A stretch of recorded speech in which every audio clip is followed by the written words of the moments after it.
Hey guys, hope you're having a good day. Just want to say a quick thank you to everyone who's watched the last few videos. It means a lot. And yeah, if you haven't subscribed yet, definitely click that subscribe button. So yeah, cracking on with the video. Today's video will be on the 2020 All Blacks travelling squad for Australia for the Tri Nations. So this is a huge video. And yeah, the All Blacks have selected their squad really for the whole Tri Nations tournament. And the schedules have changed, so I might do a video on that. I'm not too sure. I might just include it within this video, but we'll wait and see. But yeah, just with this video, I'll be going through the squad in general and just giving you my opinion on the selections they've made. So yeah, starting off with the forward pack.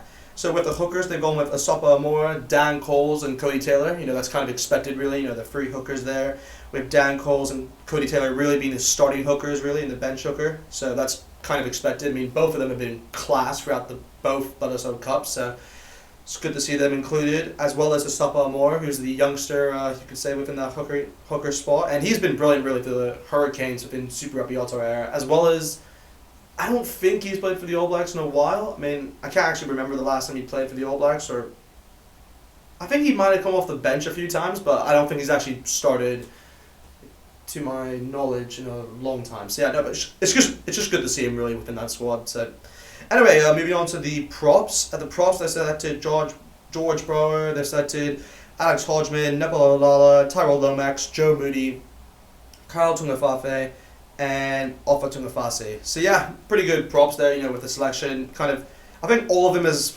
kind of what I expected. I mean, I'd say the only one that I was like, okay, I can see why, is George Bauer. I mean, for the Crusaders, he's actually done pretty well for them, and he's stepped up a lot this year, you could say, within Super Rugby Aotearoa. So yeah, I kind of expected him to be within it. And yeah, with Alex Hodgman and Carl Tungafe and Ofa Tungafasi for the Blues, they've been brilliant, really, for them. The rotation there has been class, really, and Ofa Tungafasi has been exceptional, you could say, within both Bledisloe Cups. So yeah, it's kind of obvious to see all three of them being selected, as well as Joe Moody and Tyrell Lomax, who both can definitely bring an impact to that prop spot, with Joe Moody normally being in the starting lineups for the props, as well as Tyrell Lomax to bring in that more physical attributes, really what you need.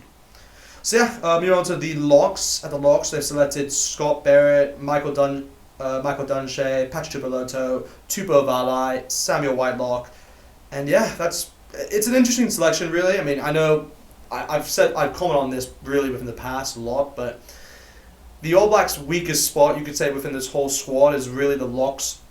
It's kind of a given. I think a lot of people can see that, with the amount of injuries they've had recently.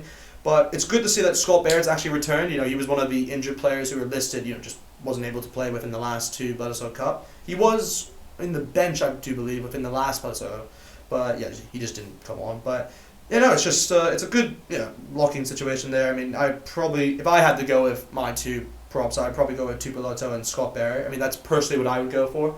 But I can see some people saying, Whitelock for the experience and what he has, really, how well he's done for the Crusaders. So I can see why he might be selected as well. And yeah, Tupou Vaa'i, he's been brilliant, really. He actually I was impressed by him throughout that second Bledisloe. He did get his first start for the All Blacks. So that was good to see. And yeah, with Mitchell Dunshea, he has a lot of Super Rugby experience. So that's good to see that he's in it. The one person I would have liked to see in this, and I think he's still injured, obviously, but I would have liked to see Perry Parkinson. He was brilliant for the Highlanders during Super Rugby Aotearoa, and I think he's like the tallest like rugby player New Zealand has. So yeah, it's kind of good to have that within your team. So yeah, it's just unfortunate he's not able to be selected, but I understand, obviously due to injuries and that. But anyway, moving on to the loose forwards. So for the loose forwards, they selected Sam Kane, Shannon Vizell, Cullen Grace, Akira Ione, Dubusi Karifi, Dalton Papali, and Artie Sevilla, and Hoskins Tutu, of course. So yeah, I know this is probably the most interesting selection you could say out of the whole team. Loose forwards is definitely, you can have a lot of debate in who should actually be selected, because New Zealand has a lot of choices for the loose forward spot. I mean, I'm happy to see, first of all, Cullen Grace be selected. I mean, I love him to bits. I mean, he's one that will definitely go far for the future, really. He's been brilliant for the Crusaders, really. And he had a little game time, you could say, for the Crusaders early on within Super Rugby Aotearoa, but he really, he stood out within a lot of those games. I mean, I'd say particularly against the Highlanders away, he was exceptional. So yeah, that's a once to watch player. Yeah, I definitely suggest to watch him more. And yeah, the other ones, with Sam Cane, obviously being captain, he's going to be selected, and Shannon Vizell being brilliant, really, for the Highlanders again. And Kieran Lyoni, love him to bits. I mean, Kieran Lyoni is just one of those players who he brings so much different attributes to his game. He's a great ball carrier. He has like those physical attributes where he can, he's able to shift from the 6 spot, or he can play 6 or 8. So that's good to have. A bit of a rotation there.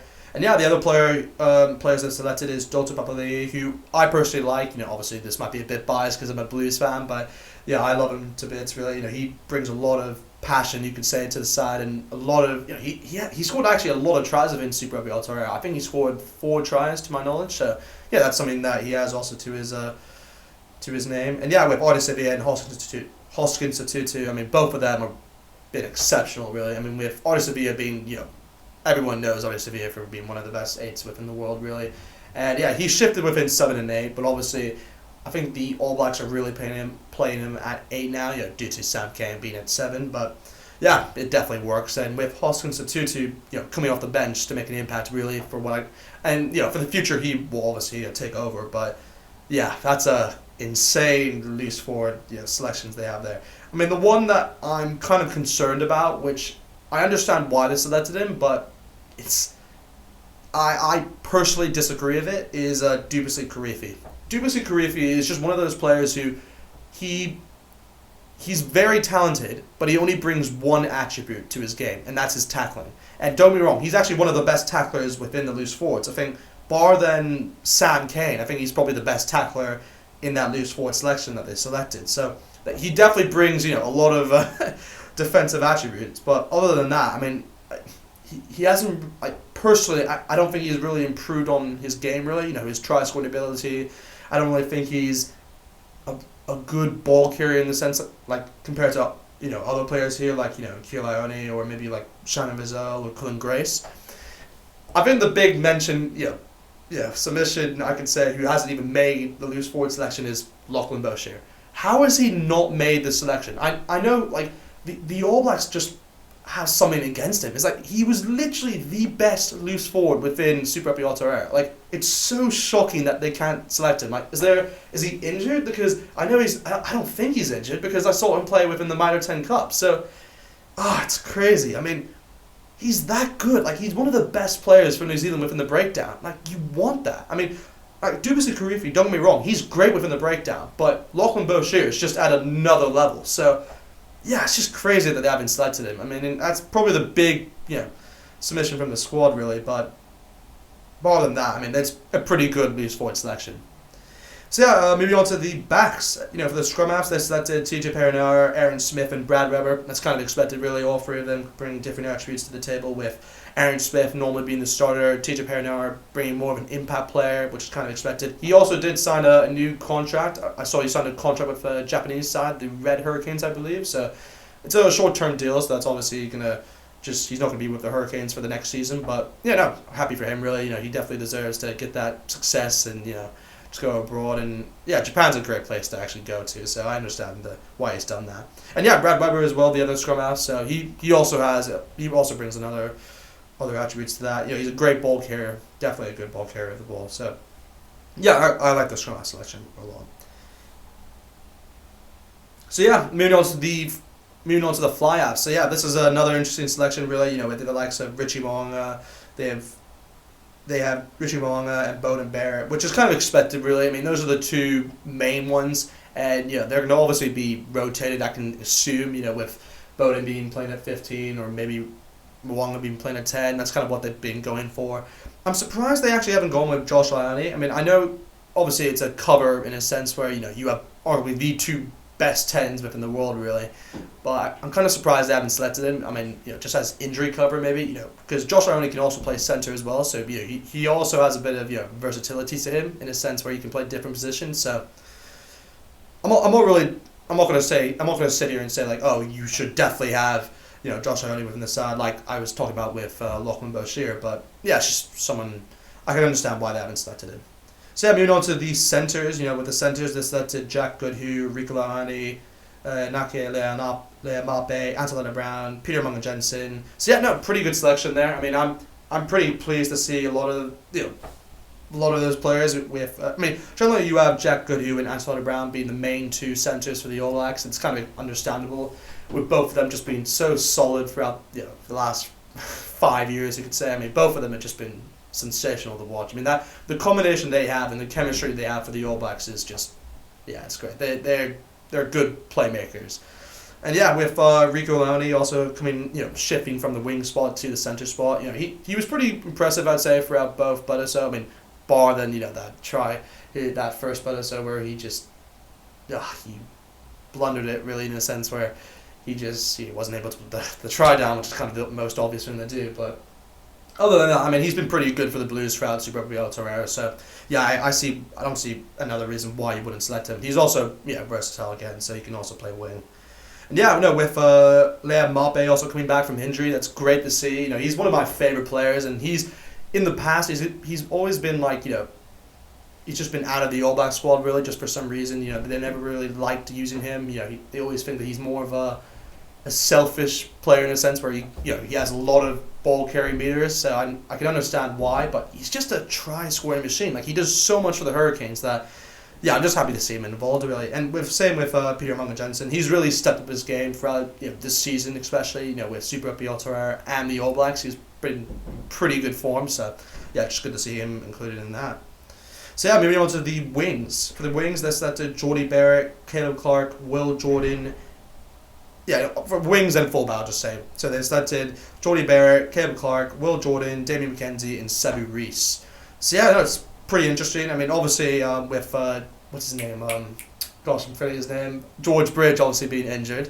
That also made the selection a lot easier. I mean, I guarantee you, if George Bridge wasn't injured, I guarantee you they would have not selected Will Jordan, which I still find surprising how Will Jordan hasn't played in both Bledisloe. He's arguably the best. I mean, in my opinion, I think he should be starting. I actually think he should be starting. I think the combination should be Caleb Clark at 11, Jordie Barrett at 15, and Will Jordan at 14. That's what I personally think. But obviously, I mean, knowing the All Blacks, they're just not going to go with that. They're going to probably go with Bowden at 15. Maybe Caleb at 11, and maybe Sevu Reece or Jordie Barrett at 14. That's probably what they'll go with. But with all of them really, with Jordie Barrett, he was pretty good in both games really. I mean, same with Bowden Barrett. Not Bowden Barrett, McKenzie. I mean, both of them have been brilliant, really. I mean, McKenzie filled in that spot for Bowden Barrett within the first game, and I thought was pretty good. He got the high ball a lot. I mean, that was probably one of the main areas where Australia really targeted, obviously because Bowden wasn't playing there. But McKenzie did well in that area, and he's a solid player. And Jordie Barrett, like I said, very good in his kicking. He has that kicking attribute, which is what you really want to see. And Kevin Clark, sensational within that second game, sensational. He got a standing ovation from all the crowd in New Zealand, which was great to see because you haven't seen that in a long time from one player coming off the field. So, that's what rugby is all about, really. And when you really put your heart into it, and his dad was watching, it just made it even a lot better just to see, just do it in front of your family. It's a good moment, really. But just the last player on here with Sevu Reece. I mean, he's a great player to have. I mean, he's really the only winger here, you could say, an actual winger. So it's just good to have that because he's a try-scoring machine for the Crusaders. But other than that, that's the whole All Blacks training squad. So very interesting selection, really. I mean, the one selection that they haven't gone with, which I'm just totally surprised about, is Lachlan Boshier. But just comment below what you guys think about the selection. I mean, if you guys also agree with me about Lachlan Boshier just not being in the squad, or if you think someone else should have been selected and someone in the squad which I haven't seen, just definitely comment below. Definitely want to see you guys commenting, and definitely subscribe. Try to definitely subscribe, guys. So see you guys next time.